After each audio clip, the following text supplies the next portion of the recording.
Hi అండి, welcome to Kavitha life style. ఇంకా ఉదయాన్నే మార్కెట్కి అయితే వెళ్ళిపోయానండి. ఈ చెన్ని మెంతుకూర కట్టల కోసం అయితే వెళ్తాను. ఇవి ఉదయం వెళ్ళినప్పుడు మాత్రమే దొరుకుతాయండి. మిగతా టైంలో పెద్ద పెద్ద సైజు మెంతుకూర, అలాగే కొత్తిమీర పెద్ద పెద్ద కట్టలతో దొరుకుతాయి. అవి పెద్దగా స్మెల్ అయితే ఉండవు.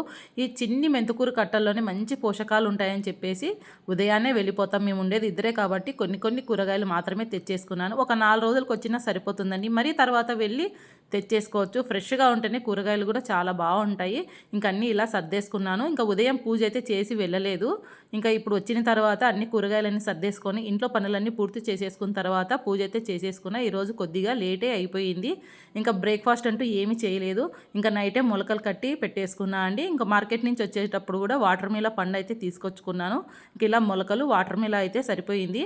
చాలా అంటే చాలా టేస్టీగా ఉంటాయండి. మార్నింగ్ పూట బ్రేక్ఫాస్ట్ బదులు ఇలా అయినా తీసేసుకోవచ్చు. డైట్ ఫాలో అయ్యేకి చాలా యూజ్ అవుతుంది. ఈ వీడియో నచ్చితే సబ్స్క్రైబ్.